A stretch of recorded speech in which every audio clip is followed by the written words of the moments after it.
face first into the snow. Crow's there just in time to catch him. The little prince is totally out cold, overcome with fear and excitement. Gosh, that poor kid sure faints a lot. It's sleep magic, just a touch. I used it the last time we were attacked, too. Just want him getting through all this without being too traumatized. Oh, that makes sense. I guess you were saving us from that avalanche after all. Sorry I accused you of trying to kill us. I don't blame you for thinking it, darling. I had drawn the same conclusion in your place. Maybe, but that's not how I see you. I just... He reaches out and puts a hand on my shoulder. At his touch, I feel calmer. Rosemary, I promise. It's okay. I still don't understand, though. How do you know the avalanche was going to happen? He's a time traveler. Simple. I remembered it happening, and I remembered being saved the last time I was here. The last time? Now that Crow is cradling the prince in his arms, I notice a few things I hadn't before. Their hair and skin are the exact same shade. Oh my god, he's time travel kid from the future. He's the kid. Oh, Jesus Christ. They both have thick eyelashes. Their eyes share the same bright turquoise color, which is unusual for the Southern Kingdom. They both even have the same small earring in their left ear. No, it couldn't be what I'm thinking. You said most of your attention went to studying one particular school of magic, a really difficult one. Was that time magic? You are the prince? You came from the future? Boy, was I ever wasting my time trying to pull the wool over your eyes. Come on, it's sunrise. The Royal Guard will be here for me soon. The Royal Guard? So you're in trouble? If memory serves, yes. A whole heap of trouble, but I owe you an apology and the truth. The whole truth this time. Do you want to hear it? Yeah. Time boy. We decide to get out of the snow first. Back in the cave, the prince sleeps quietly and Crow shuffles his deck of cards. I still don't know what to think yet. My mind is numb. I guess I knew that with time magic that something like this was theoretically possible, but everyone says no one has ever been able to make it happen for real. Most scholars dismiss the magic as improbable and unwieldy and dangerous. The idea of a time traveler is a fantasy unheard of. Could I really be speaking to one right now? Ugh. Always date the doctor, 2K16. Nailed it. I might be talking for a while, so I hope I don't bore you. No, please. I really want to understand. Well, alright then, you asked for it. But damn, I hardly know where to start. Well, for one thing, I never wanted to be a prince, and I certainly didn't want to be a king. I always thought it was the only thing I ever could be. Whole life, everything's been planned out for me since before I was born. There were always tons of folks watching me, making sure I was doing everything I was supposed to. And the list of things I couldn't do? Well, let's just say there's a lot of things in the world that ain't proper for the royal family. It was the same for everyone I knew. They all did what the royals wanted. Everything else was forbidden. I never got to leave the palace. I never knew there was anything different. Except, I always had a memory of this man, this strange vagabond with powers, who saved me one night from an avalanche on a mountain. I only half remembered it, and it hardly even felt real. When would I have ever been able to see a real mountain? I thought it was only a dream for a while, but it gave me hope. I knew there was another way to be. There were people who didn't have the kind of life I had, the kind that my father thought was the only one worth living.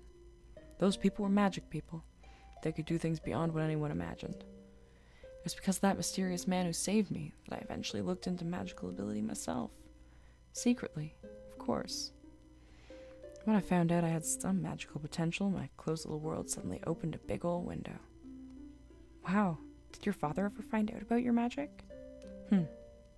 Hard to say. Don't know for sure if my old man knew what I was doing. But since it's about when he started making harsher laws about magical practice, I reckon he might have had an inkling. It was a hard time, but through it all I remembered that strange vagabond who seemed to be able to do anything. I felt like I could do anything too. And in a way, I could. When I got so that magic was completely forbidden, I used mine to escape. That'll happen in about 10 or 12 years or so. Look for it. It'll make the news all over the world, not to brag or anything. They'll never find me, though. I mean to say they never did. I got away clean. Life was hard living on my own, always on the run, but I managed it, and I was free to do what I liked. I could smoke and drink and keep whatever company I wanted. No one was watching me or telling me to do this or that. My magic always kept me a step ahead of the royal guard. I didn't think I had a care in the world. But as I got older, the face looking at me in the mirror got more and more familiar. I realized I was the strange vagabond from my memories, and it was my responsibility to set myself on this path, my fate, if you believe in that stuff. So I put all my other magic studies aside and started training myself in time magic. There isn't anyone foolish enough to teach that stuff, so I was all on my own, cobbling together what I could from scraps of ancient texts. That must have been really hard. I don't know much about magic, but I know most people say time magic is impossible. I even heard someone say the only reason it's not forbidden is because no one can figure out how to use it. That's right. But because I had seen evidence that I'd learn how to do it eventually, well, that gave me the confidence to keep going. I reckon by now, I understand time magic more than any living soul. There's still so much I don't have a handle on. It's like I'm feeling around in the dark, hoping I'm doing something right, or at least not knocking over anything important. I might be doing damage to the very fabric of the universe right now. Don't really have any way to know. But I know what I saw, what I remember. Figured better to do my part to help the past happen how it did. I just wanted to give myself that little glimpse. I know, it's like Stephen Moffat wrote this episode. Not so much that he gets overwhelmed, just a little spark that'll burn hotter and hotter the more he grows up. I want to make sure he knows there's people like me in the world, and that he can become one of those people if he's willing to try.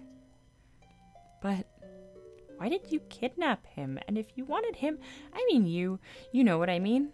If you wanted to show off your magic, why did you make him fall asleep when you possessed the Night Rock? See, darling, this is where time magic gets tricky. I did the things the way I did them because that's how I remember it. I don't remember seeing any magic before the avalanche. But being here on this mountain tonight, that's an important part of the memory. I couldn't figure out how to get him here, except to take him myself. Who knows why I ever did it in the first place? I guess it's just one of those tricks of time and fate where one thing feeds into another. Of course, I've already messed up and done things differently. What do you mean, what's different? You, darling. As soon as I saw you in that tavern, I saw you were looking for work, I just had an impulse. Never could resist a beautiful girl, especially one who could lift me over her head. What? But you're risking everything to come back in time and do this. Why would you do something so stupid and bring me along? What if everything gets messed up? I know. I'm a damn fool, but it's just my way. If I know anything, it's that I can't worry too much. Otherwise, I'll never have any fun in this life. And meeting you, it's been a lot more than fun. It's all been worth it, don't you think? It's so worth it. So bae. Yeah, I'm so glad I met you. Even if you had to break the laws of the universe to get here. No one's ever made me feel like this before. I don't really have the words to describe it, but if this feeling isn't worth taking a risk for, then nothing is. Also, I just realized that earlier he was like, I don't remember being this much of a shit at your age. But he totally did. Sorry. Spoken like a true poet. See, I knew you'd understand. We really are cut from the same cloth. I don't know about that. I can't exactly bend space-time like you can. Don't you see? In a way, you already have. One look at you, decided on the spot to change the course of history. Who knows how the timeline might ripple and change, all because you and I got together on this go-around. I can't see all the ways time is affected. It's too vast and complicated for me, but I'd bet my life you've made an impact. Ugh, don't say that. It's way too much pressure. So I just thought I heard my cat. Sorry, darling. Just calling it like I see it. So, should I call you Prince Legandir now? Nah. Keep calling me Crow. I like it best because it's what you call me. Besides, the name my folks gave me never suited me much.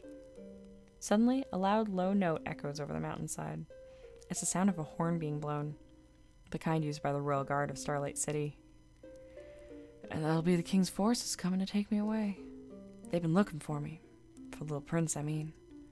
Someone saw him at the tavern back there, so they knew he'd be taken over the mountain, and they gathered their troops to catch him in the act.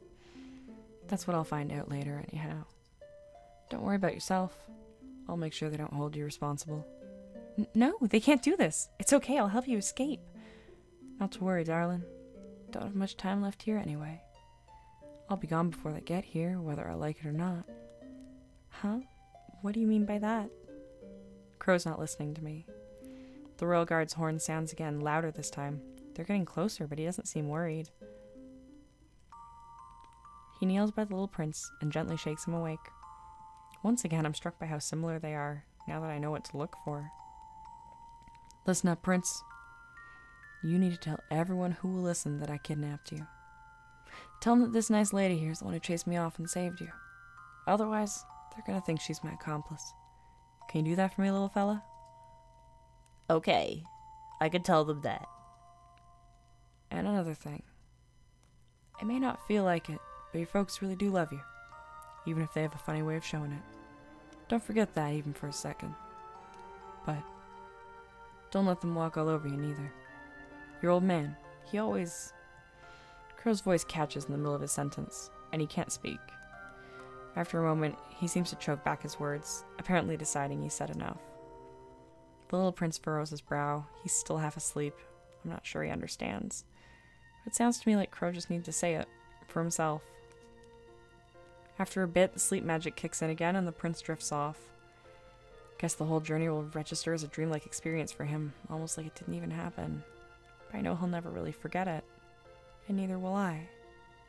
Alright, that's as settled as it's gonna get. Now that Crow's standing up again facing me, I can see that his body looks like it's fading a little. My heart drops. I can guess what that means, but I desperately hope I'm wrong. Time for me to go, darling. Come on, run into those arms. No, you can't. We've only just met. It's not fair. That's time magic for you.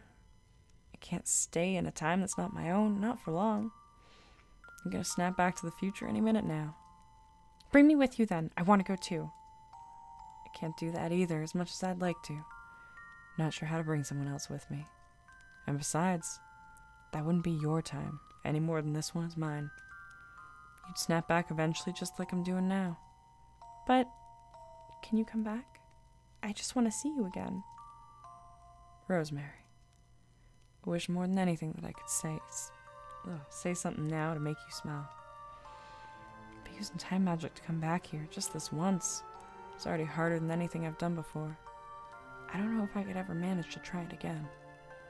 I almost wish I hadn't met you, so I wouldn't have to say goodbye. But I just can't. Even if it all goes wrong in the worst way, meeting you is worth it. Oh. I've been trying not to cry, but I just can't help it. I rush into his arms and pull him into a deep kiss. His body already feels light and cool, like he's not entirely there. Oh, juice box. It's not fair. It's not fair.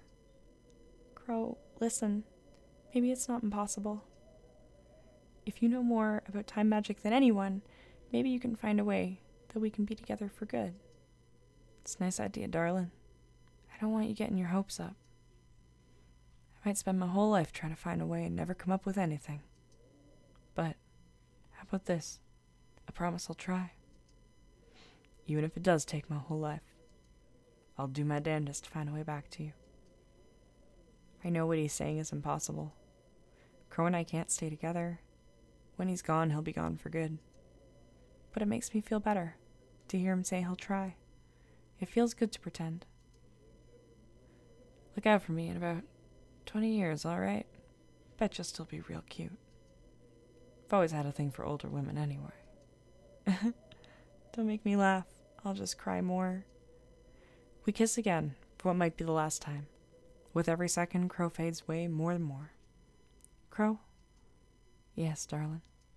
I really... But before I can finish, he's gone. The prince and I are left there alone, with the snow and wind howling around us. I wait, dumbfounded, for the guard to arrive. Time travel stories are always sad. They're never not sad. That's when Doctor Who is written the best. as when they play him up for how sad he really is. Things unfold exactly as Crow said they would. When the royal guard catch up with us, the prince tells them I saved him from the kidnapper. I confirm the story, and in Starlight City I'm hailed as a hero. It feels hollow and empty, and I'm barely paying attention. They take the prince away, back to his family. There's not much time to say goodbye, but I wouldn't know what to say anyway. I hope it worked. I hope he'll be okay. I think he will. He's still out there, somewhere in the future, isn't he? It's only been a few hours since we got back, and there's already talk of the Southern Kingdom making me a knight as a reward for my heroic deed. I don't really feel like I've earned it, but maybe I'm just too sad right now. I've lost something important to me, something I didn't even know I needed. How can I care about anything else? By the end of the night, I'm in a tavern much like the one I started in, lying in bed staring at the ceiling. How could I have met Crow and had him taken away from me so quickly? A few days ago I didn't even know him. How can it hurt this much that he's gone? Even if I did meet him again in the future, could we even be together? After all, he said he'd have to be on the run. It seems unfair for it to turn out that way. Why can't he just do what he wants?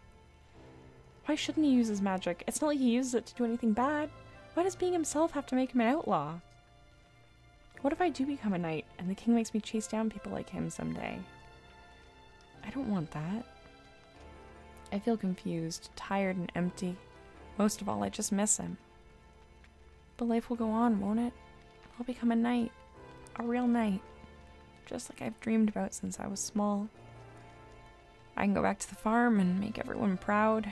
I'll decide what kind of knight I want to be. I'll be a good one, who protects people like Crow or anyone else who needs help. No one can stop me from being who I want to be. That's what Crow taught me. And who knows, in 20 years, he'll be the Crow I recognize again. It won't be the same. It won't ever be the same. But it'll still be him, even if it's not the him that I knew. That's something to look forward to. Suddenly, my deep thoughts are interrupted by a flash of blue light. Hell yeah. Hell yeah. I bolt up in bed. Someone's in my room. What's going on? I can't believe it. Oh. Sorry to keep you waiting, darling. For me, it's only been a few hours. For him, it's clearly been years. 10 at least, maybe more. He looks older, exhausted, haggard, but it's him. It's Crow. It's really you, isn't it? You're not going to disappear again? Not this time. It didn't take me a lifetime, just a decade or so of study, but I cracked it. I figured it out. I'm here again, darling, for good. Most folks thought I was crazy doing all this for someone I hardly knew for a day, but what can I say? I just can't leave a pretty girl alone. I hope you don't mind that I'm not quite so young and handsome anymore. I rush to him and hold him in my arms. It feels so good to do that again. You're perfect. I missed you so much. Not as much as I missed you, believe me. It must have been so hard. I'm so sorry you had to go through that. All that time. I'll have plenty of stories to tell you, that's for sure. The kingdom's a much worse place for magic folk in the future. That's something I want to try and change as much as I can, now that I'm back in the past. You sure you're okay with that, darling? No one quite knows who I am here, but I still won't exactly be living by the law. Oops. I don't want to drag you into anything that will wreck your future. I don't care about that. I'll stay with you. I'll fight by your side, no matter what. Glad to hear it. But there'll be plenty of time for that later. For now. He smiles at me and gently guides me back to the bed. We gotta make up for lost time. Well then, he is very forward.